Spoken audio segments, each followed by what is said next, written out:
pulled the 2 videos from Sunday and have merged them into one, and it is currently uploading. In thank you. Yes, when my machine completely crashed and yeah, thank you. I appreciate that. I saw Thomas's note about that, and I was like, I should fix that. All right, Blue Box is live, and let's see who's first in the chat. Hello, Manda. Of course, Manda. Can you believe your first dinosaur going overseas? Going to be in your... What just happened? Where did you go, John? I don't know. You turned into... Press the button. Cannot turn on video. He turned into clip art. This is evil. Evil in the highest kind. I will restart my camera, and you will all be behind. The utter shock of Manda being first broke your camera is what Manda said. Yeah, Amanda, it's not like you didn't have a little advance notice. I might have just told you that we were going live. Yeah! And I'm actually going to post in the Discord that we are live.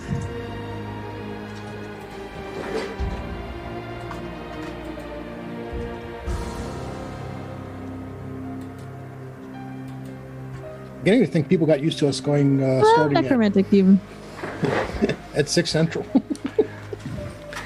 Is there not deep irony here?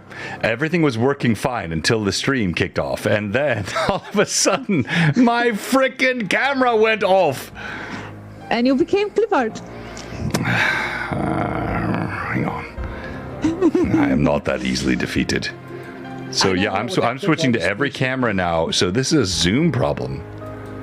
Because Zoom is not acknowledging any of my cameras at all. I'm switching between all the 4 or 5 different cameras I have. Zoom is just being a pill. So that won't hurt our stream. I'm going to kill Zoom. Okay. I'm going to relaunch Zoom. The stream will stay live. You might have to jump back in. All right, 3, 2, 1, here we go.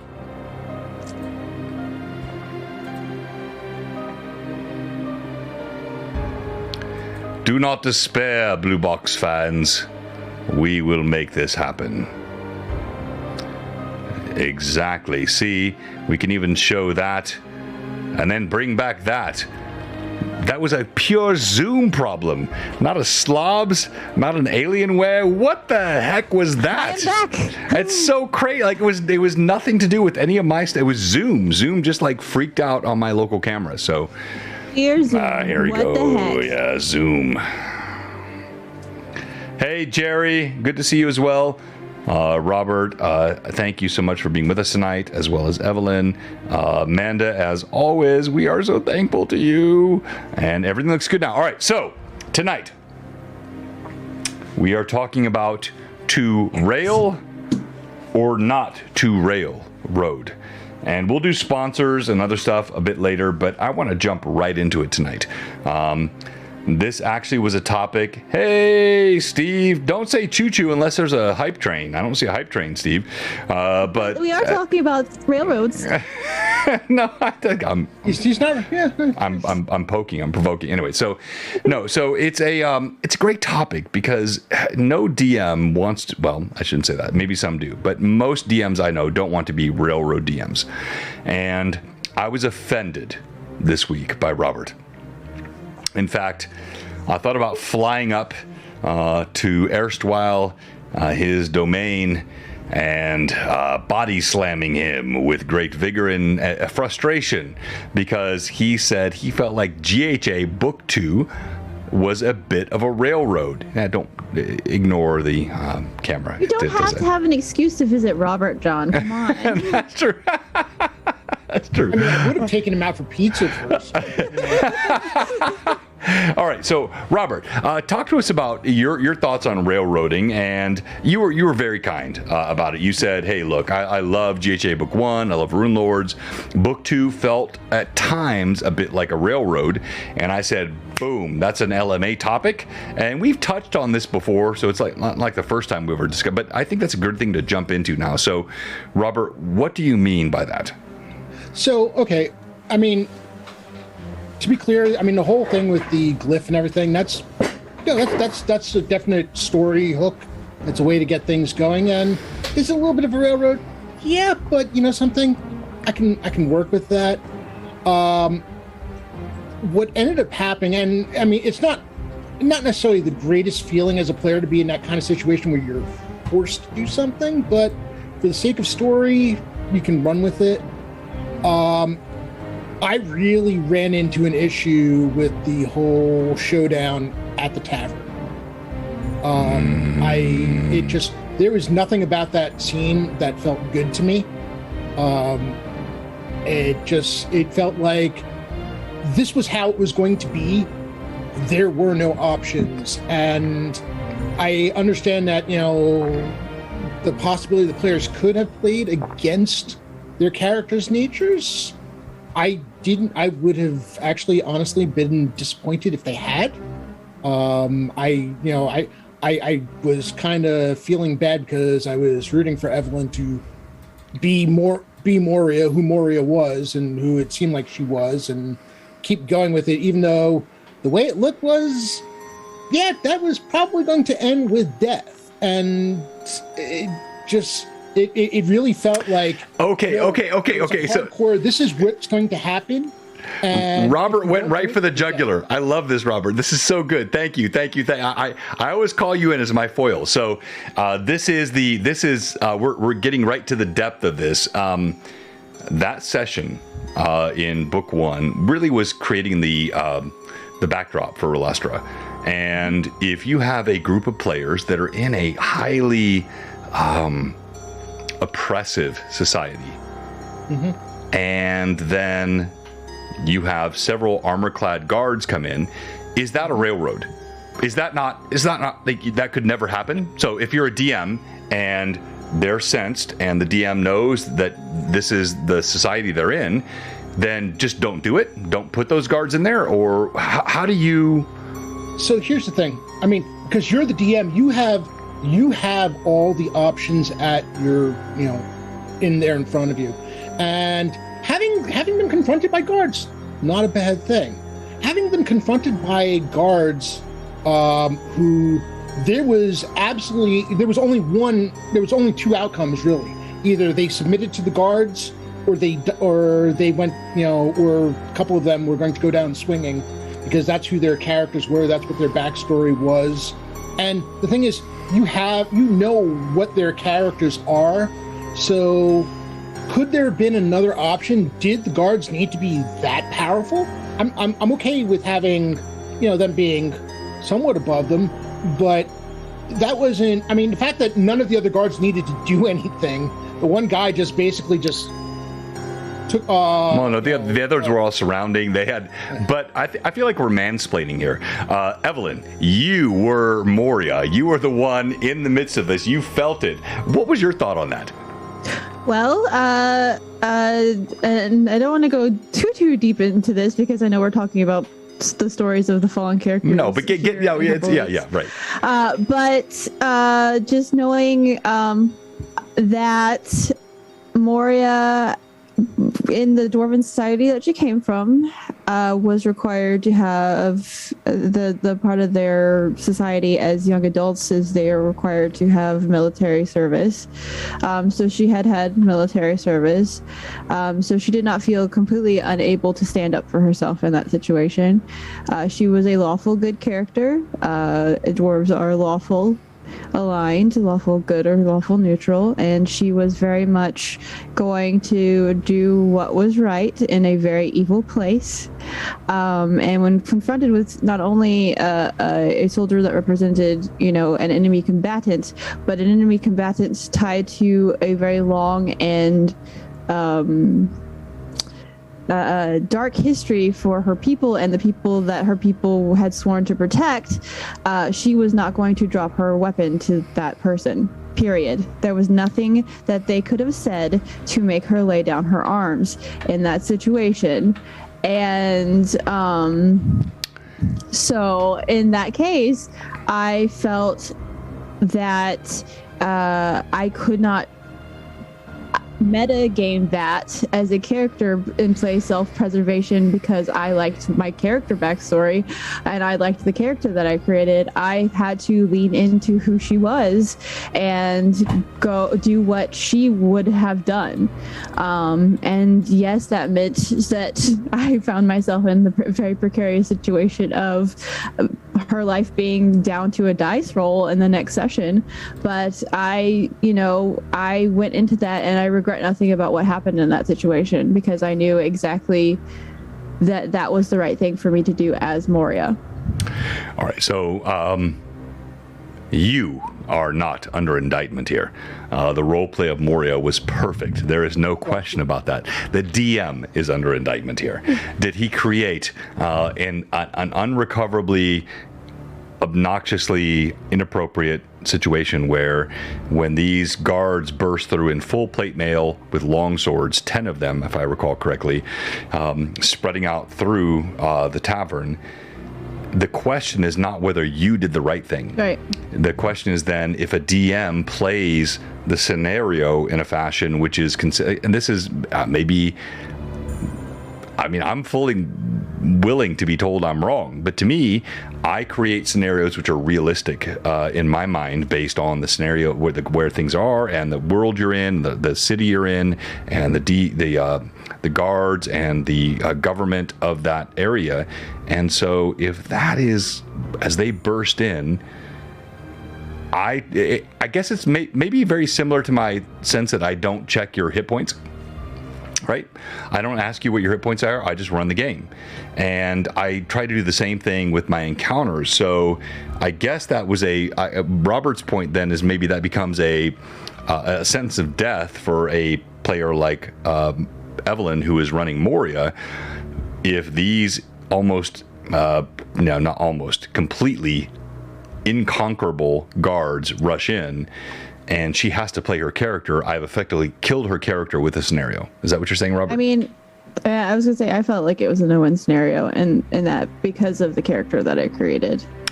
That was kind of where I was at. And at that point, player agency is removed. I mean, when agency is either I play my character, I'm either true to my character, in the best way possible, not in the way that sometimes gets abused, but you're playing your character in the best way possible, and you're in a situation that is really just going to end in death. Because here's the thing: you were not wrong to have guards enter the tavern. You were not wrong to have overwhelming force enter the tavern. But there are other things that could have been done to take the party in that tavern that didn't result in their deaths. Okay, all right. So now we are into the meat of it. That was the whole point. I love this topic. This is why I wanted to have this conversation. So, I could push back as a DM and say the same thing could be said for the player. There might be ways that the player could play their character still true to form without necessarily leaping into combat. But Robert, what would you have done in that situation? So you're in Relastra, you have a force coming from Drax the Invulnerable. These are not going to be level 1 PCs. I don't like the rubber band effect. I don't like this is a hugely powerful city.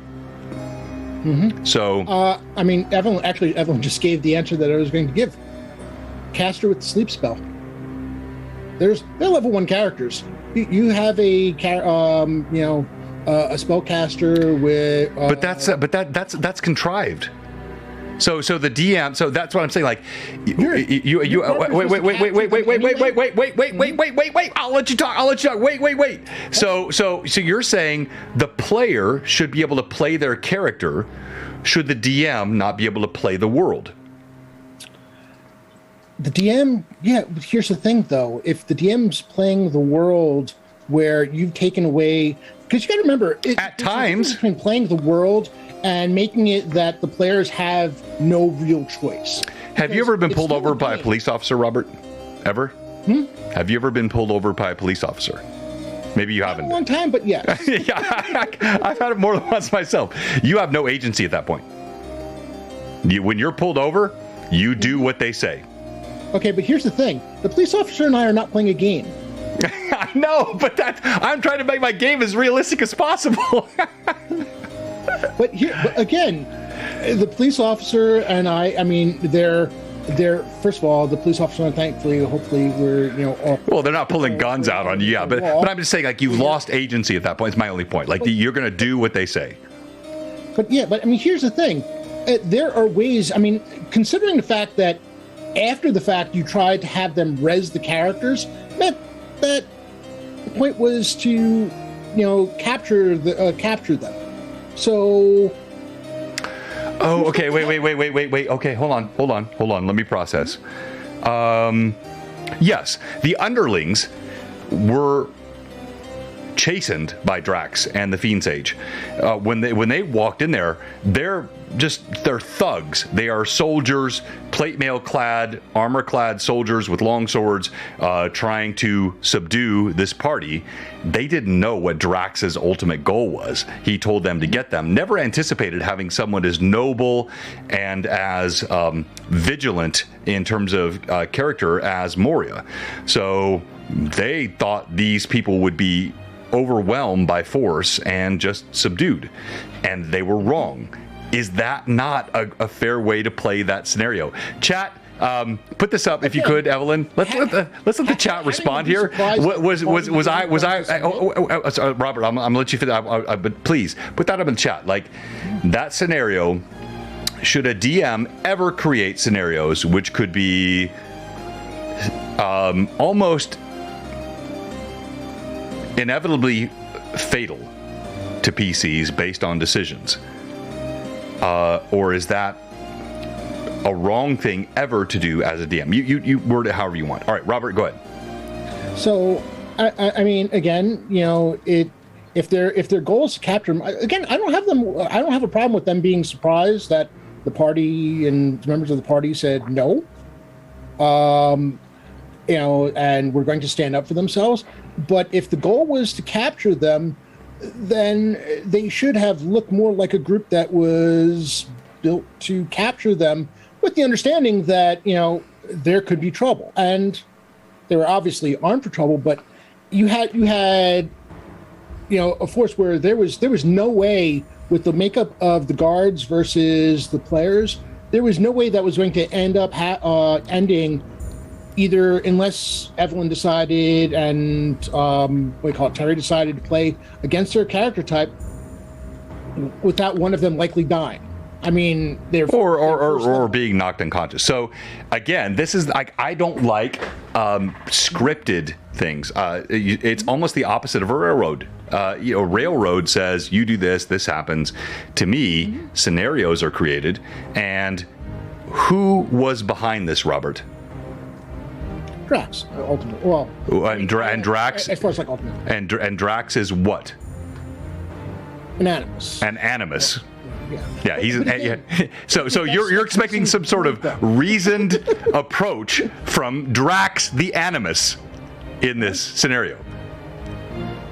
So should the DM then just sort of step back and say, it's still D&D, chill? You can't use that as an excuse to just, I mean, the fact that's actually kind of like the reverse of a player acting like a complete jerk, and a player having their character acting like a complete jerk and say, well, that's what my character. Well, they can. No, it's not the opposite. It's the same. But they can. And there's consequences. Yeah, right? You're still playing a game, and you still have to. I mean, honestly, if that was how that scenario was scripted ahead of time, or you had that planned ahead of time, I did. Evelyn should never have been allowed to play Moria. No, that's wrong. Because so let's back up then, because I'm on trial now, and I like that. This is fun. I'm not upset. This is a really fun conversation. So was the DM just a complete jerk in this? I guess that was really what I was signing up for here on the railroad or not to railroad. Evelyn, let me ask you to stretch yourself. Are there any ways in which Moria could have responded in character, consistent with who she was, that would have resulted in a different outcome? I don't think so. Not from not from where I was in the moment at that, and thinking, because I considered a lot of things very quickly in that moment, and I kind of wavered back and forth about how I was going to respond to that, because, you know, like I said, I really liked Moria. I spent a lot of time as writing did her I. backstory. Yeah, She I had know. a very long backstory. Which you will hear on Voices of the Dead. But I was not, it came down to the fact that I could not justify her doing anything other than what she did in that particular situation, especially after she had already been poisoned by the spider, But not by the guards. Yes, but not by the guards. So a different group. But yes, but you know, after having tried to fulfill one thing and finding that there was pretty much, from what she could tell, nothing good to come out of that city. I can't think of anything that I could have done that would have felt to me honest to the character that I made. I think that's fair. And by the way, I was fine with the outcome. It hurt me because I like Moria a lot. But to me, this was the honesty of the way I like to play D&D. And if people should, DM, what was the response here? Let me look at the poll. Do you think a DM should create I didn't say that! Robert, that was not the question! I didn't say an inevitably fatal scenario! Oh, crap! No! No, that is not what I said! Of course a DM should never create an inevitably... No, gosh, you are, woo! All right, we're fighting tonight. All right, here, let me stop. So, Moria, I thought you handled it perfectly well. Now, you have seen this in many fantasy tropes and sci-fi tropes, in all kinds of stories. You bide the time. Mm-hmm. You realize maybe this is not the moment, but I will bide my time, and I will be ready to strike back with vengeance. The poisoning of the spider had nothing to do with those guards. Oh, I know. And I'm not telling you wrong. No, please wait. Let me before you respond. I'm not saying you were wrong. I was perfectly fine with what you did, but it was not an inevitable scenario. Yeah. And even to say that, oh, my character's personality therefore made that inevitable. Maybe, but as a DM, I can't. If I'm creating a real world, a world that is living and breathing and responds in a certain way, guess what? There are going to be those scenarios, and you could choose to go out in a blaze of glory, or you could choose to bide time or dissemble a bit for a bigger purpose. And I'm not saying you should have done that. I think what you did with Moria was perfect. So anyway, respond. Well, and I was gonna say, and like, she did go out in a blaze of glory. She took one of the guards down with her, so she was pretty satisfied with that. But no, I mean, and I take it as looking at, okay, I've played 2 lawful good characters now in your campaigns. I have Irda, and I have Moria, and they are both lawful good. They are the same alignment, but they're very different people. Right. And Moria, at that moment in her story, had nothing to lose. Which makes perfect sense. So that goes back to Jay said has everything to lose. Exactly. So Jay said Kobayashi Maru, Star Trek reference. Love the Kobayashi Maru sort of unwinnable scenario. No, so this is, I don't want to put Moria or Evelyn on trial here. Yeah. But what I'm saying is thinking about like in characters in that same situation. Like if Irda was in that same situation, she probably exactly because she had something to so do. As a DM, should different characters. So the poll I was actually asking for, which did not get put up, is as a DM, should I completely change that scenario, making it a Kobayashi Maru, which Irda or many others would come through. But if Moria chooses, because she has nothing to lose, not just her a lawful good alignment, but nothing to lose, chooses to engage with 10 plate mail clad guards of Relastra, am I then wrong as a DM? I'm going to say no.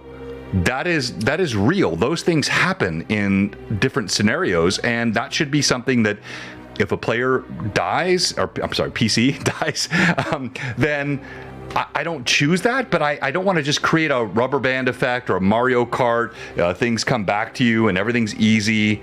Robert, you've been quiet for a while. Go ahead. see, because I think what's getting lost here is this is not an all or nothing thing.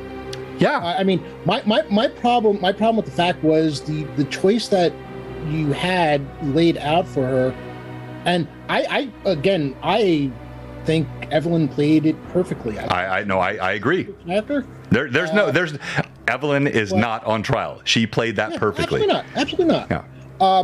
I mean, there are ways that could have been done where it wasn't. I mean, you know, there's the thing about the illusion of choice. I don't like that. I don't like that. So Roxafaria said, no, it was played, PC made the choice. No, but no, I never want illusion of choice. I want actual choice. Right.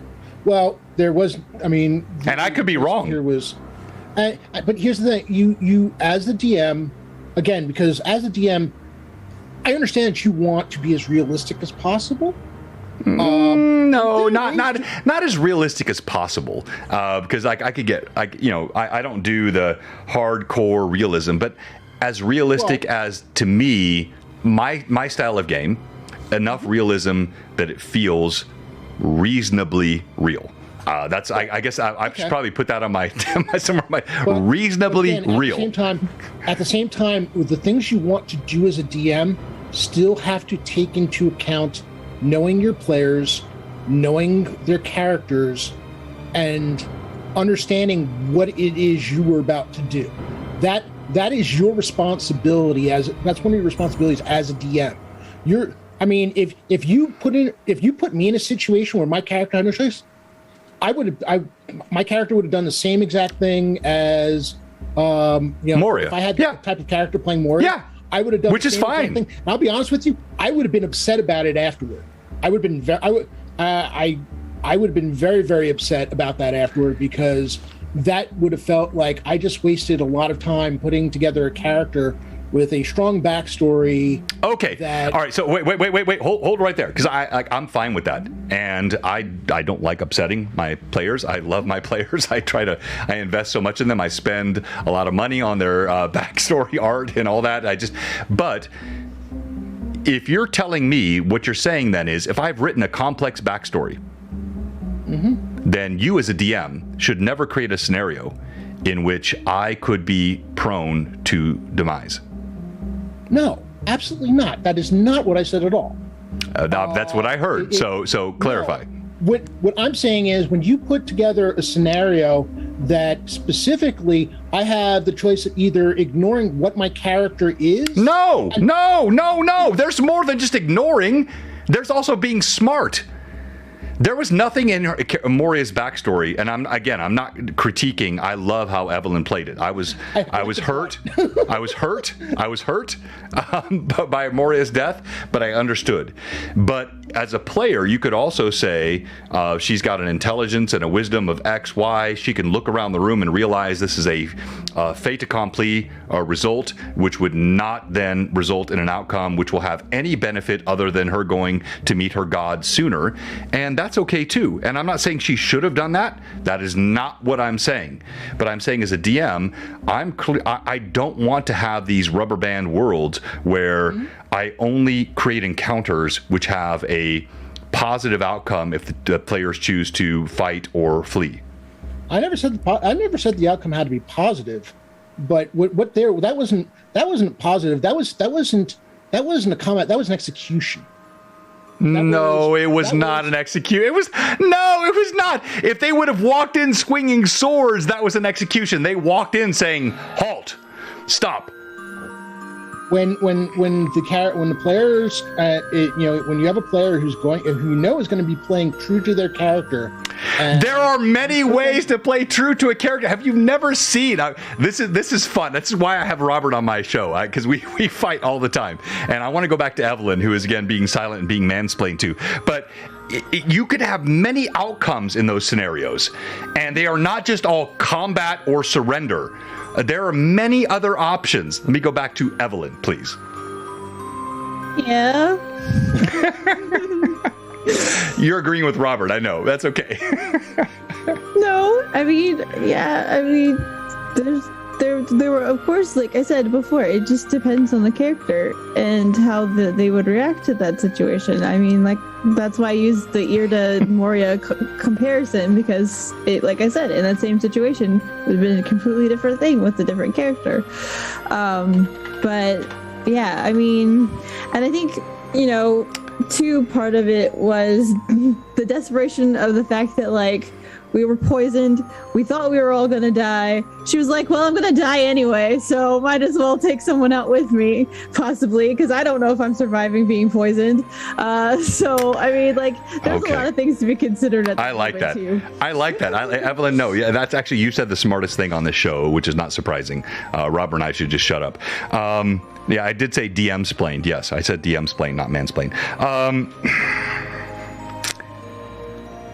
In scenarios like that, then is that not fun to challenge your players with? And maybe a character like Moria, it was fait accompli. You know, it was just so deeply rooted in her. But as a DM, it feels like the same discussion. As a DM, be careful what you do, guard how you create your encounters, never create an encounter which could be overwhelming if the players decide to just simply give you the proverbial middle finger and do what they want to do, which is in the player purview perfectly. Similarly, is it not on the players to think about, okay, this is my PC's personality, my PC's backstory, but I look at this scenario and Moria was not stupid. Moria was smart. Moria was wise. She could have looked at that room and said, I'm going to go in a blaze of glory, and I guess that was her choice. And if that's her choice, fine, that's a great choice, and I honored that choice. I think you know, you can go in that blaze of glory, and that's a great choice to make. But then don't feel like the DM railroaded you into that. The DM created a scenario which was not quite the Kobayashi Maru, but something similar to it. Evelyn, respond, and then I'll let Robert respond. I don't know if I have anything else to add, honestly. Oh, you're mad at me. I'm sorry. No, I'm not mad. I'm sorry. I'm sorry. Robert, go ahead. I don't know, like, why when you have like 26 people watching tonight? This is like got to be the best D&D talk happening on Twitch tonight. I can't imagine there's a better conversation happening anywhere on Twitch. Go ahead, Robert. I mean, again, there are things that could have been done in terms of the makeup of the guards, the tools that they used, if they, which is then contrived. No, they were there to capture them, nets, and in a completely evil city where they expect no resistance, 10 full plate longsword wielding guards expecting no, Evelyn wants to, Evelyn, please go ahead. I'm actually responding to okay, go ahead, Robert. 10 full plate. Yes, I mean that's overwhelming force. So that's your DM signaling this is certain death if you resist. Now, you can choose to resist, and that's okay. And Moria went out in a blaze of glory. But can that situation never happen? Should I just say that could never happen as a DM? Can I ask you a question? Of course. Why are you fighting back so hard on the idea of a different composition of the guards that went to capture them? I mean, you're stuck. You seem to be like dead set that it had to be 10 plate mail, plate armor. No. It could have been 15. Robert, it could have been 15. It could have been 8 of them with, I don't know, one wearing plate armor, one wearing, one wearing plate mail, the rest wearing chainmail suits, and 3 of them having nets to capture a party, because in an evil city, I don't know, maybe they might want to be taken alive for questioning of a very painful because in my mind, again, Drax the Invulnerable and Animus, the Relastra, the way I'm playing this game, they use overwhelming force. It was all throughout all those several sessions. You could feel the oppression in the city. They were covering all the streets. It was the idea here is this particular area, that's not what should happen. Now, I'm not against that, Robert. I've done that many times. I've had many situations where the enemies were easily overcome or moderately overcome, had a different makeup.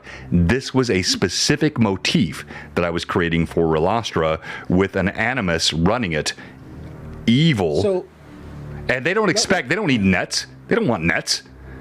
They are coming in with overwhelming force. Overwhelming force. That's what they would do.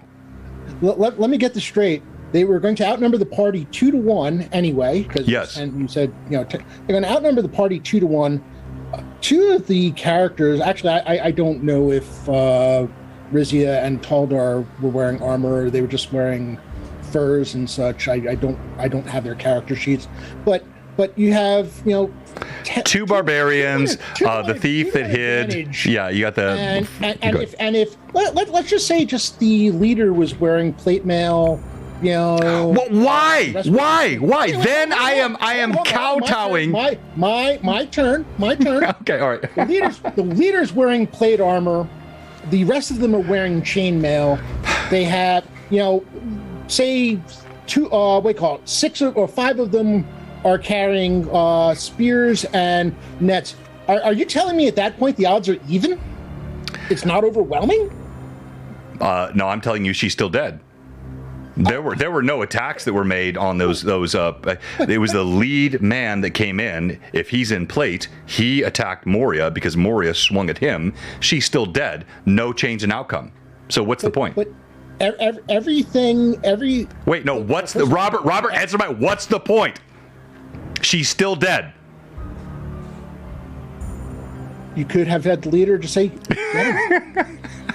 I'm not angry. I'm sorry. I mean, I'm yelling, but I'm like, leaders wanting to see his people prove their worth. See which one of you scum are good enough to remain on the guard. I could have. Hey, I could have. I've done that a lot of times. I let them talk. They met a giant that wanted to attack them, and they talked him out of attacking them. Like, I have had a ton of those scenarios. But should that be every scenario? Every scenario can be talked out of, or is there never a time, which could happen to us in real life, where you have overwhelming force and must make a choice? Falcor, I don't know why you're following or joining us, but thank you so much. We're just fighting tonight, but it's a fun fight. Hope you like it. All right, sorry, Robert, go ahead. Real life is not a game. But a game is not real life, but you still want it to feel that way. That's kind of the essence of, thank you, Pat Draws. I appreciate that for 20 months of subbing. Realism get in the way of the interesting and the fun? Sometimes. That's sometimes. No, wait, Robert, stop. Friday Night Crusade leader. Sometimes. I also defer to fun many times. I have allowed so many situations on all my games where, okay, that's more fun. What Evelyn was going to do with Irda, what Jenny was going to do with Cade, what Markov or Thomas or Terry were doing. I do that all the time, but it's not necessarily every time. There can be Kobayashi Maru scenarios.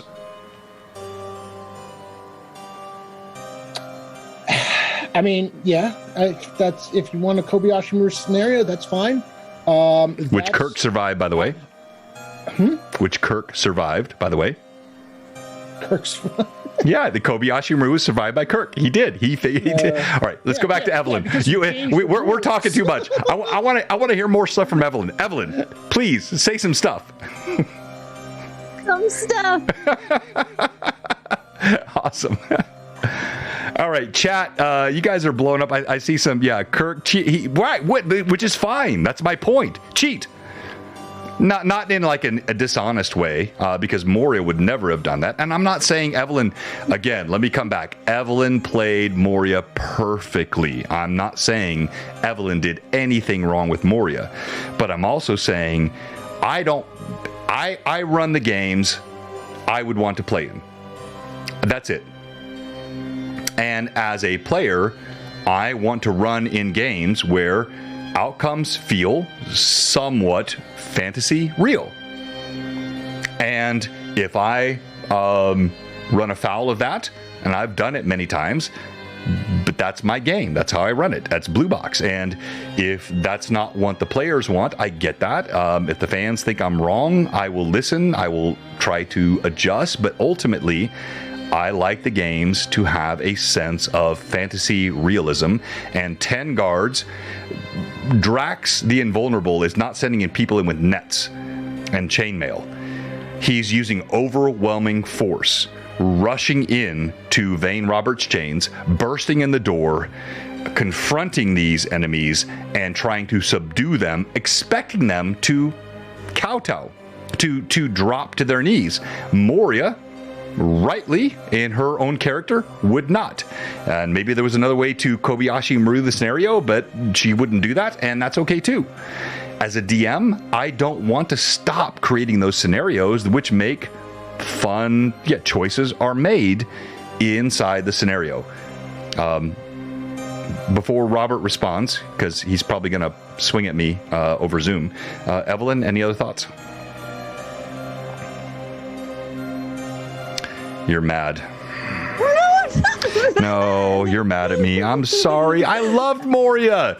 Like I don't have you create backstories and pay for fan art or the artwork for the character just to kill them.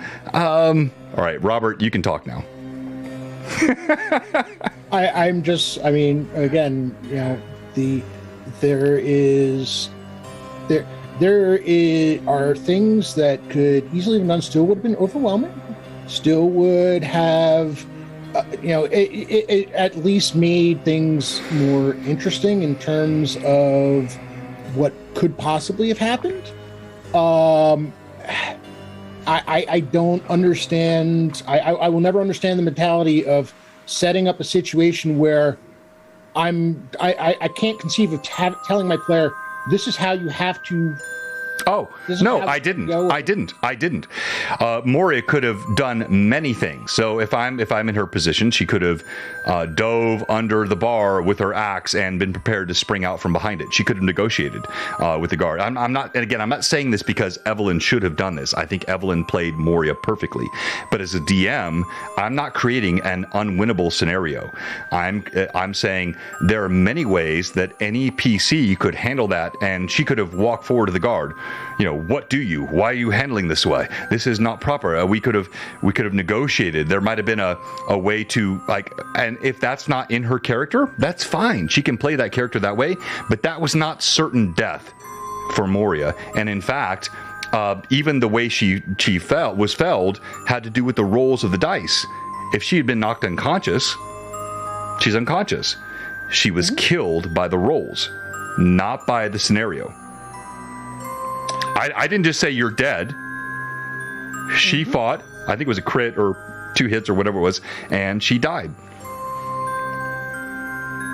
There was ways to do it with overwhelming force that would have probably resulted in them could very well have resulted them in being captured with no one dying, and it would have made for a more interesting scenario.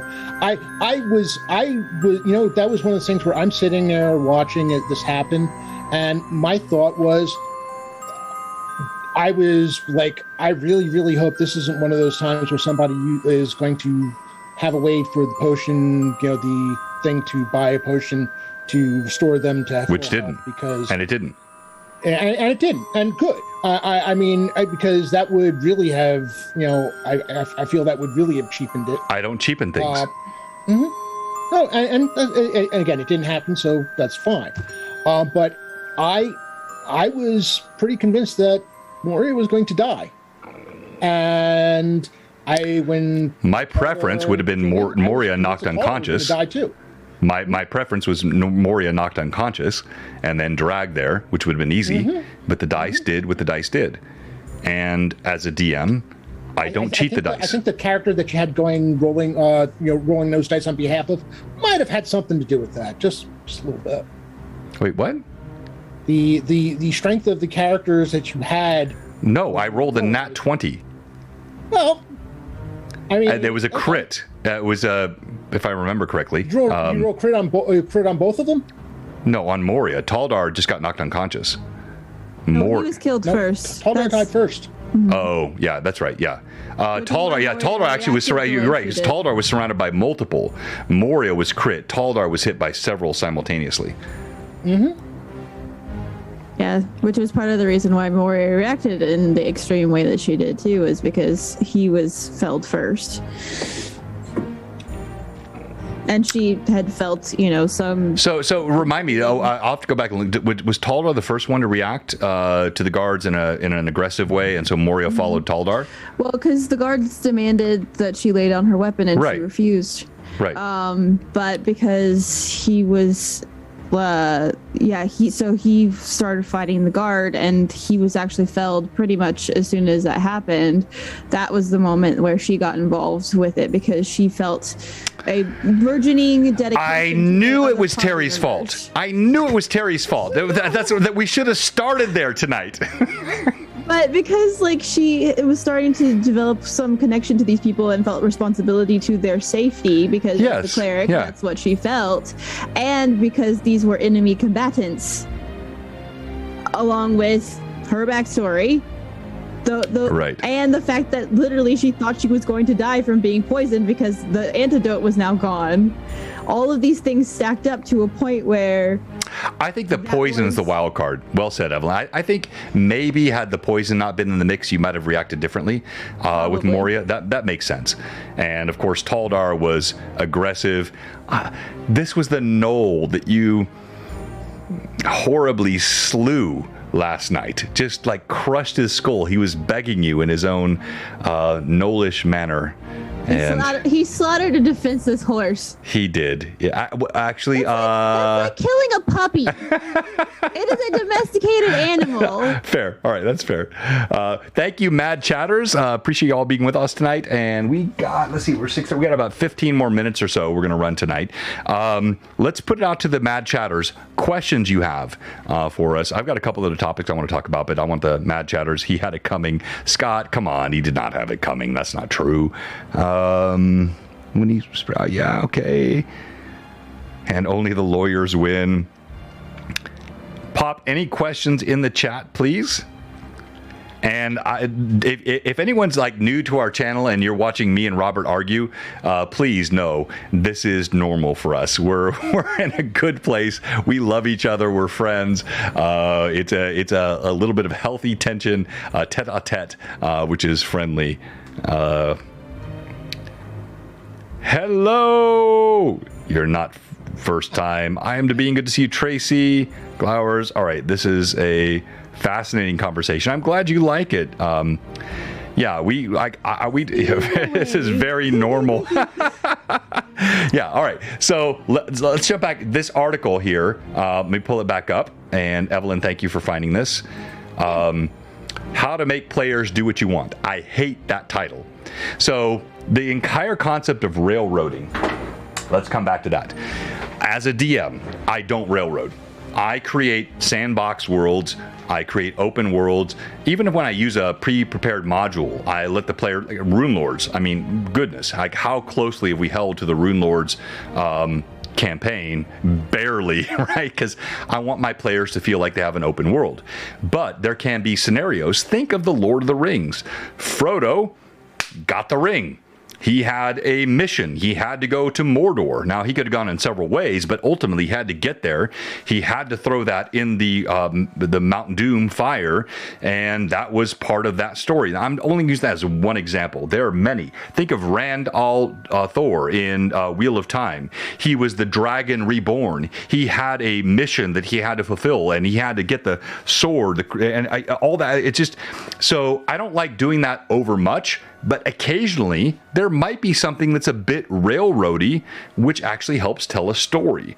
So I'd like to point out that Frodo volunteered to take the ring to Mordor. And once he had done, well, okay, so but still, once he had volunteered, guess what he was on? A railroad. No, he was on a quest. Which was to get to a certain place in a certain time, hounded by a certain... So I guess maybe what you're saying is Drax's glyph created a timeline which was overly railroady? I mean, because you went from the poison that forced them to do, they had to go and do whatever. I don't even remember what the. No, that didn't even work. That was the spider trying to trick them, which failed. Right. But that was that you went from that. Then we had, of course, what happened at the tavern, going to the glyph. I mean, these are things where the players, other than dying and having, or in Naho's case, somehow managing to avoid getting the glyph in the first place. That's because or temporarily capitulating to follow what's going on. So, Robert, I'm going to do like the what is it, the show on ESPN. I'm going to put you on mute. I'm going to go back to Evelyn. Evelyn, thoughts? Answering a question. All right, so talk to us. I'm teasing, Robert. You can talk anytime you want. And this is a little bit of a conflict, which is always fun for people to watch. We're talking about how to make players do what you want. I don't like to make players do what I want. You did not see that in Rune Lords. You did not see that in my fourth age Middle Earth campaign with you, Evelyn. You guys had open world. I certainly did not do that in book 1. Book 2 was a unique story. So is it always wrong to have a story in which there's a compelling arc which pulls the characters? Does that make you a bad DM? I guess let's put that poll up. Is Robert a good DM and John a bad DM? Yes, no. Put that up in the poll. A compelling arc is not a railroad. No, you're calling the compelling arc a railroad, dude. That's exactly what you're saying. No. When there's a difference between a compelling arc is something that honestly the players are going to want to do. Well, no, compelling could be something you don't want to do. There are many great stories where you're compelled to do something you didn't necessarily choose to do, but you're compelled to do it. That's what compelling means. Compelled versus forced to do. Do you have a dictionary nearby, Robert? Compelled is essentially maybe a little bit of nuance, but very close to forced. You are compelled to do it. Encouraged strongly with no choice. That is compelled. I want to draw your attention, by the way, talking about manipulating characters or manipulating your players. The one to manipulate. A little DM manipulation goes a long way, so choose your moments carefully. Use this tool too often, and your players are likely to catch on and become distrustful. Exactly. Will that get you the result you desire? Resist the temptation to manipulate your players all the time. Remember, this tool should only be used on a few rare occasions. Evelyn, as the one on this stream, actually the one, let me think. I mean, yeah, really, longer even than Jenny. The longest Blue Box player anywhere. You were here at the very beginning, so it would have been, of course, Steve and Dan and Chris and that group, but that was before we streamed. You've been the longest player on Blue Box. Have you felt consistently compelled and manipulated in my campaigns? Go ahead and say yes if you want to. It's okay. Thinking 1 second. Go ahead. Take your time. I don't think so. I wouldn't say, I feel like the situations in book 3 have been very different from anything exactly else or not book 3. We're not even there book yet. two book 2 but it's been very different than any other. I mean, we've had situations where we knew we were walking into a trap several times in Rune Lords, and we, knew it. I mean, we even talked about it. We're like, yeah, we know this is a trap, but we're going to go into it anyway because the outcome, outweighs the possible harm. But no, I would say there's a very big difference between being given a quest to complete in Rune Lords or even in book 1 where, we could go do the thing or we could wander off this way and go do something else, because we did that very thing in book 1 actually with the party when we were leaving Hamlet for the second time. There was a news of some rangers that had gone missing in the forest, and some of us were like, well, maybe you should go check that out, and then Sean was like, no, we're gonna go look for my sister, and so we're like, okay, let's do that, and we went the completely opposite direction of what John was expecting in that moment. So and that's most of my game. So I very intentionally had a storyline which was different than every other campaign I'm currently running. Does that make me a bad DM? All right, so hang on here. Since no one else will do that, I'm going to put this up. Poll. Why can't I? Not at all. No. I want the poll. Don't work. Slash poll. Robert thinks John is a bad DM. Agree? I'm probably going to lose this poll too. I'm fully prepared for that. I don't know. You have. I'm railroading you, Robert. I'm railroading you in this poll. You've got some diehards in here. No, but they like these diehards also like to hit me with dinosaurs and glitter bombs, and they like to tease me a lot. While they're responding, let's go back to this great article here. So next page, Robert, Evelyn, you guys got to look at this. Curiosity killed the PC. Easy way out. Varieties of DM manipulation. Go ahead, talk to this. Yeah, you're winning right now, Robert. I'm a bad DM. They're agreeing with you. Those like the most I'm making a comeback here. This is so sad on my own channel. It's close. By the way, I will audit this. And you will all be banned if you said yes. I'm teasing. That's my railroad, right? That's my railroad, yeah. All right, Robert, please talk through this, or Evelyn, anything you'd like to discuss on this, because we're almost out of time. Gotta find it. I've lost it. There it is.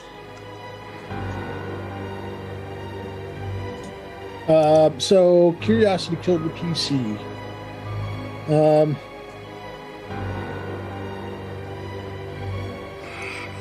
This is so sad. I've got like 45%. See, I'm a bad DM. Oh, I think they're saying that Robert thinks you're a bad DM, not that you are. Oh, especially because I misspelled my own name, so that's good. Yeah, that's always good. Misspell your own name. I'm taking it as they agree with me. I am too. It's an indictment of my DMing. I get it. You know, I mean, the easy way out.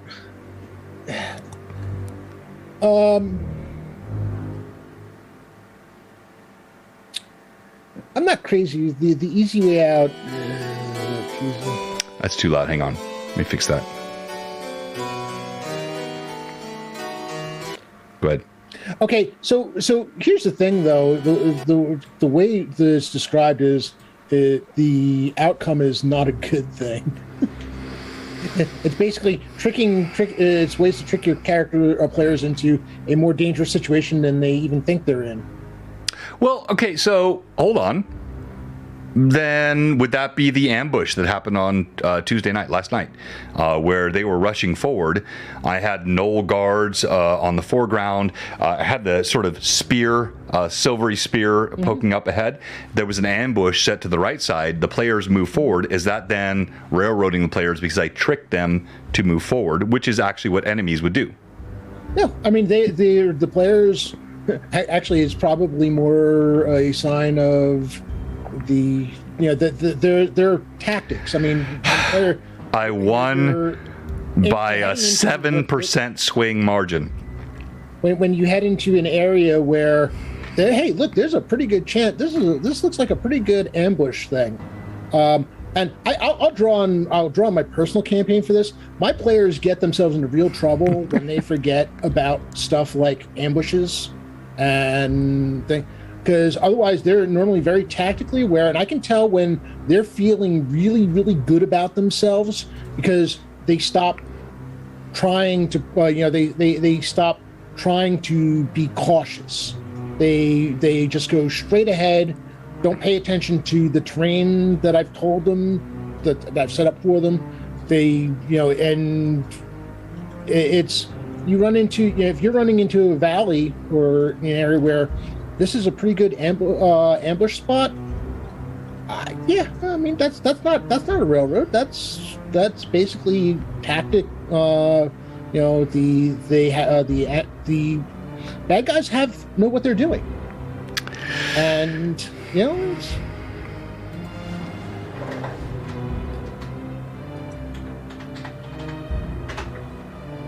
Hold on, I'm putting up another poll. Okay. The next poll goes live.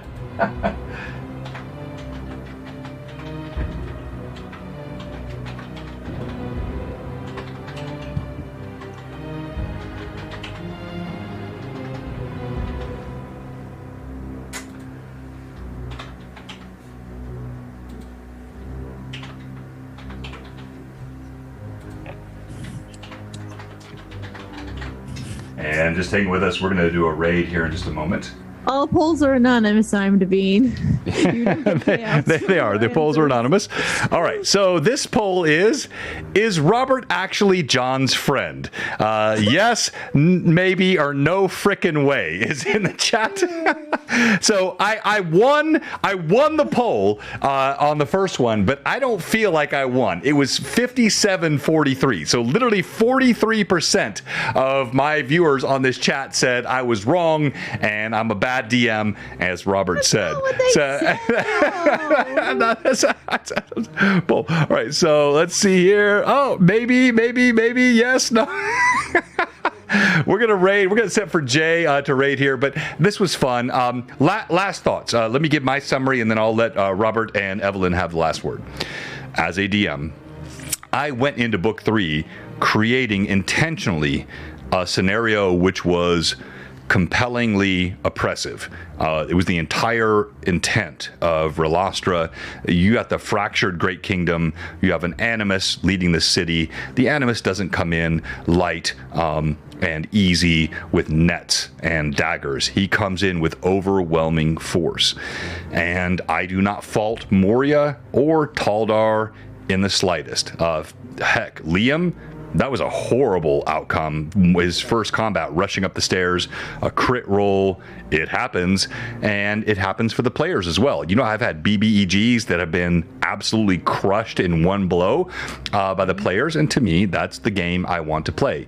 If others disagree, I get that. Everyone plays a different style of game. That's my style of game. I like things to feel very realistic and dangerous, but still fantastical and creative. And I always try to honor the creativity of the players. That is how I want my games to be run, and I just do the best I can. Robert, I'll let you have the next word, and Evelyn will have the last word. Yeah, I'm just, like I said, I'm of the mindset that I want to know when my players bring their characters to me, and I want to know, what their characters are like, what their, who they are. I'd like to have their backstory so I can have an idea of, what is going to be involved in one, because there's things that you need to do in terms of their personal story arcs as well as the campaign. And I'm going to have a very long, frank conversation. If there's a character who is going to basically very likely die early on because of their backstory and them being played correctly. Well, wait, all right, I got to push back. Correctly implies there's only one way to play that character. Could the character not also have a sense of... Correctly may not be the... Correctly. All right. The win on the poll was: is Robert actually John's friend? Is Robert actually John's friend? The win vote was maybe, with 41% of the vote. Yes was 36, and no frickin' way was 23. In aggregate, 64% of the vote said either maybe or no frickin' way you're actually my friend. Hey, Celtic Board, thanks for the sub. I'm teasing you, Robert. I drove 900 miles to see you. You didn't come to see me. No, you didn't come to see me. I didn't even sing karaoke with you. You came to see the karaoke singers. I think you missed it in chat, but apparently we are now signed up for a John versus Robert karaoke singing offer. I got sunshine. Yeah, let's do it, Robert. Let's go. It's on the calendar now, so that's just gonna happen. Which is actually good, because I stink and he kind of stinks too, so we'll stink together. It'll be fun. I'm terrible. I'm the worst. No, you're not the worst. You're definitely not the worst. I heard you. You're pretty good. All right, Evelyn, you have the final word. My final word is... I'm not going to actually say just a random word. But I feel like, railroading, as long as it's not constant, has its uses. It's what you do in one shots. Otherwise, you're never going to get anywhere. But I think that as a player, I prefer to be able to just be a cat sometimes and be able to roam where I feel like it at the winds.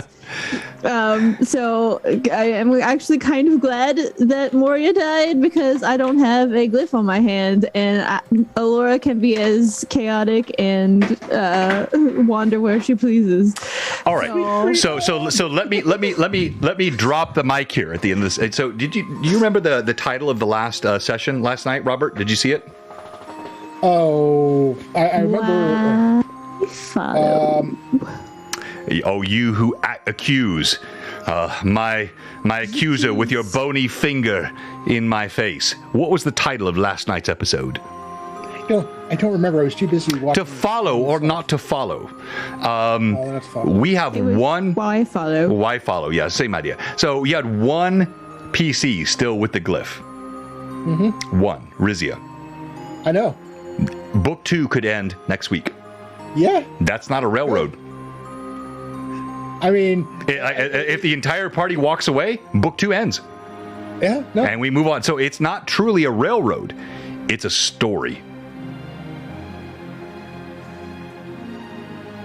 And if they want to do something else, they can. And we still have book 1. I'm not done with Brim and that whole group. They're all still there. So I think the summary of tonight's session is that Robert is wrong. By the way, mic drops are never a good thing. You really should, it damages the microphone. You're gonna make a lot of people So really true. sad. I'm teasing. Never do a mic drop. That's a good way to get an audio. If you ever want to see an AV person in physical levels of angry, drop a mic. No, I had that happen one time. Someone at a party, an event with a work event, dropped the mic, and the AV people came out of the woodwork. So Pat draws. No, I have not written book 3. I know book 3 will occur in the Sea of Dust, and it will be there in the Great Deserts on the southwest part of the Flyness. But I have not even begun the nascent planning for what book 3 will look like. And yes, we will get back to book 1, Josh. That's exactly right. We will. And everybody thank you so much in the chat. Now, we have one question for you tonight. If you're watching tonight and you have not followed, we had a new follower that is Robert wrong? Yes. Please, come on and vote in that poll. I'm going to vote. There were 2 choices that were difficult in this one. No, I like what happened. Hell, I'm voting for the fact that I'm wrong. The final poll of the night. As we prepare for the raid, I want to say thank you to Robert and Evelyn. Anyone that pops in here tonight for the first time and you see this, you might think that we actually don't like each other. We love each other. I love Robert to death. He is my foil in the best possible way. When we agree, we all wonder what's wrong with the universe. Evelyn, of course, is my right hand here, my partner in Blue Box. She's played in every single campaign I've run on this channel, and she is absolutely incredible. Moderates. Robert's also a mod in our Discord, and John needs to sing is the winning poll. Okay, all right. Wow, that was not even okay. All right, so that will happen. Let's pull up our raid, and before we go, if you're watching tonight and you've not followed, or if you're a follower who has not subbed, or you're a sub whose sub has expired, we have one question for you tonight. What are you doing? Come on, give us a follow, give us a sub. Our subs have dropped. We were way over 200. We're now down close to 140. That's what I get for being out for 2.5 weeks. Oh, you want to see my sword wound? Look, my sword wound's almost healed. It's getting better. It's gonna be really cool scar. It looks like a bunch of random insect bites. It's gonna be a super cool scar. Yeah. So you guys saw that if you didn't see it the other day. I literally cut myself on my own Renaissance sword like a freaking idiot, but I did. And I see a player back. Oh, Tracy, thank you so much. All the gift subs, Tracy. You are the best. And although Tracy, I'm honestly still a little bit upset with you. You were supposed to be here this year. You told me you were coming. I had my RV slot all set out for you, and you had some lame excuse. You better be here next year, young lady, or I will do nothing. But please come next year. It was in the I know. shop. I know it was in the shop. I know. I'm teasing you. I know. I'm teasing you. But thank you so much for the gift subs. Everyone else, thank you for all the follows, the likes, the love. And we're going to raid, of course, Lord Gazumba. Is he on? Is he on yet? Oh, he's definitely on. He's Yeah, he's been on. for Let me raid again. I don't see. So, Lord. There we go. Got it. I don't know if that's popping to me. So we're rating Lord Gasumba. Everybody say hi to Jay. Lots of love to all of you. Thank you for joining us tonight for a probably the most contentious LMA we've had. I felt like this was a very combative discussion, but that's always counted on when Robert's here. And we are rating now. 5, 4, 3, 2, 1. Blue Box, we love you. We'll see you on Sunday with our next Rune Lords